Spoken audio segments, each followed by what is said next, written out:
បាទជំរាបសួរពុកម៉ែបងប្អូនអរគ្នាបាទថ្ងៃគឺខ្ញុំរៀងមានរឿងថ្មីមួយទៀតហើយបាទគឺតាក់ទងជាមួយប្អូនប្រុសម្នាក់ដែលគាត់បាននិយាយរៀបរាប់ប្រាប់ខ្ញុំអំពីខ្សែជីវិតឪពុករបស់គាត់នឹងដែលត្រូវអំពើធ្មប់ដែលគ្រូធ្មប់ធ្វើនឹងគឺមានគ្នាដល់ទៅ3នាក់ដែលព្រួតធ្វើដាក់ឪពុកគាត់នឹងរហូតដល់ស្លាប់ហើយប្អូនប្រុសសពថ្ងៃគឺគាត់រស់នៅក្នុងស្រុកភ្នំស្រួចខេត្តកំពង់ស្ពឺយើងនេះឯងដោយគាត់បានរៀបរាប់ថាក្នុងអំឡុងពេលដែលឆ្នាំ2019ហ្នឹងគឺក្នុងហ្នឹងគឺក្នុងឆ្នាំហ្នឹងដីឡើងថ្លៃគាត់ជាអ្នកមេភូមិគាត់ថាគាត់ចេះរកស៊ីគប់ជេរដីចឹងទៅធ្វើឲ្យគាត់មានហាងឆេងរៀងតំណងដែរដូចថារិស័យគាត់រៀងឡើងអញ្ចឹងទៅមានគេចំណែនគ្នានេះគាត់ដែរអញ្ចឹងណាហើយអ្នកដែលមានដែលធ្វើគាត់ឲ្យមានបញ្ហាឈឺរហូតដល់ស្លាប់គឺអ្នកហ្នឹងគឺនៅក្នុងភូមិរបស់គាត់ហ្នឹងតែម្ដងដែលគាត់មានបញ្ហាគឺដោយសាររឿងដីជាប់គ្នានឹងឯងដោយបងប្រុសម្នាក់ហ្នឹងគឺបានចោទគាត់ថាគាត់ហ្នឹងយកដីគាត់លក់ដែលគាត់អត់មានដឹងថាដីបងប្រុសម្នាក់ហ្នឹងទេគឺគាត់ពុំដែលបានយកដីនរណាទេដោយសារដីកាត់ចែកគ្នាពីមុនមកចឹងគេចោទគាត់ថាគាត់នឹងយកដីលក់ទើបធ្វើឲ្យមានទំនាស់កើតឡើងហើយក្នុងអំឡុងពេលដែលមានទំនាស់កើតឡើងបងប្រុសបានរៀបរាប់ថាក្នុងអំឡុងពេលហ្នឹងគឺបានរំលងប្រហែលជាមួយឆ្នាំទើបឪពុករបស់គាត់នឹងចាប់ដើមឈឺក៏កូនចៅគាត់នឹងយកគាត់យកទៅពេទ្យហើយពេទ្យគេថាគាត់អត់មានអីទេគាត់ឈឺបន្តិចបន្តួចទេគាត់រត់លាកវៀនកាពះតិចតួចទេក៏គេឲ្យថ្នាំលេបមកតែអាការៈរបស់គាត់នឹងគឺហើមពុះហើមដៃហើមជើងអញ្ចឹងទៅគាត់ថាទៅយប់ឡើងសម្រាប់នៅលោកដោយសារឈឺចាក់តនេះចាក់តនោះអញ្ចឹងទៅយកពីពេទ្យមកបាន2ថ្ងៃ3ថ្ងៃលេបថ្នាំហើយក៏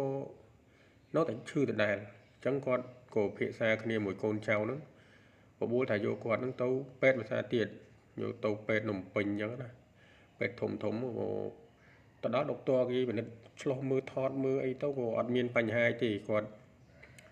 មានបញ្ហាបន្តិចបន្តួចហ្នឹងក៏គេឲ្យថ្នាំលេបមកផ្ទះដូចរាល់ដងអញ្ចឹងទៅ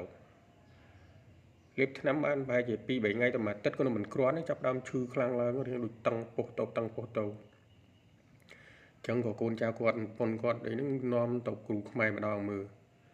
ទៅដល់គ្រូខ្មែរក៏គ្រូខ្មែរចាប់ដើមមើលទៅថាគាត់ត្រូវរបស់គេតាំងពីគាត់មានបញ្ហាដំណោះដីធ្លីតាំងពីមួយឆ្នាំមុននោះในក្នុងឆ្នាំ2019ហ្នឹងដីកំពុងឡើងថ្លៃខ្លាំងអញ្ចឹងទើបធ្វើឲ្យគាត់មានបញ្ហាដំណោះដីធ្លីតាំងពីហ្នឹងមកដល់គ្រូខ្មែរគេស្ដោះផ្លុំអីហើយអស់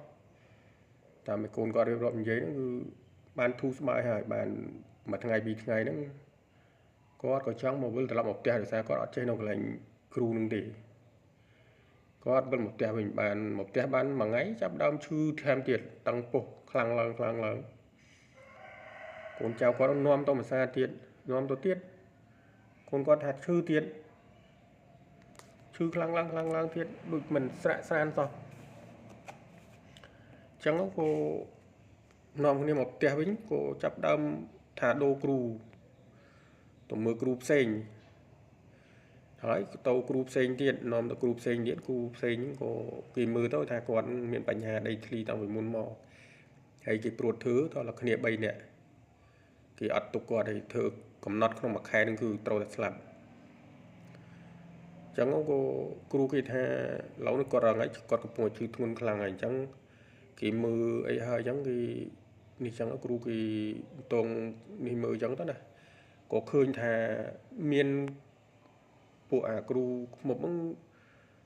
ប្រើដូចថាគេប្រើយុទ្ធសាស្ត្រអីអញ្ចឹងច្រករបស់របរមួយនៅក្នុងថង់ខ្មៅនោះមានឡាមមាន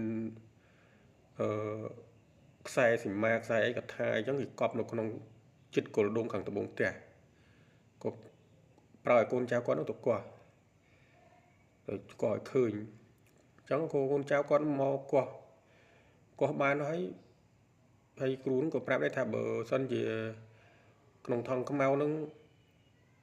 របស់ដែលគេកប់នឹងអាលួយគាត់ក៏អត់រស់ដែរអញ្ចឹងក៏គេកោះឃើញវាអាលួយមែនក្លិនស្អុយ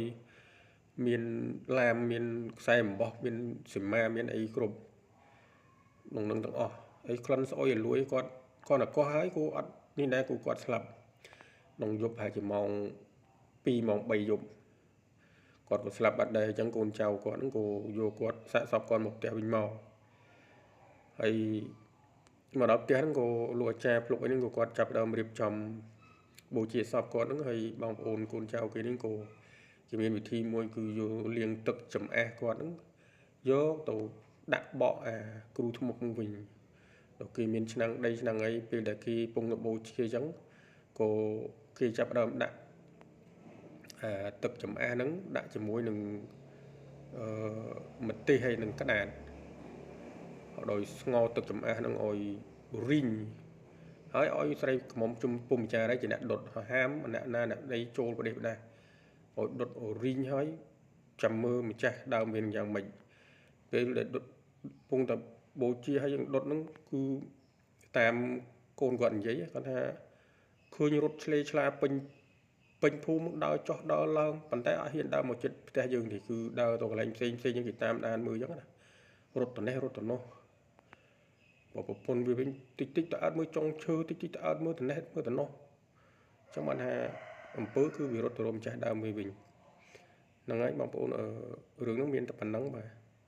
hay số bằng bộ complete chui subscribe đừng cho sinh nhàกันดังมวยเพราะนำไปขยมบ้านเป็นกำลังจัดของการทัวร์วิดีโอบรรทอเตียดบาทสมอคุณสมจำเรียบเรีย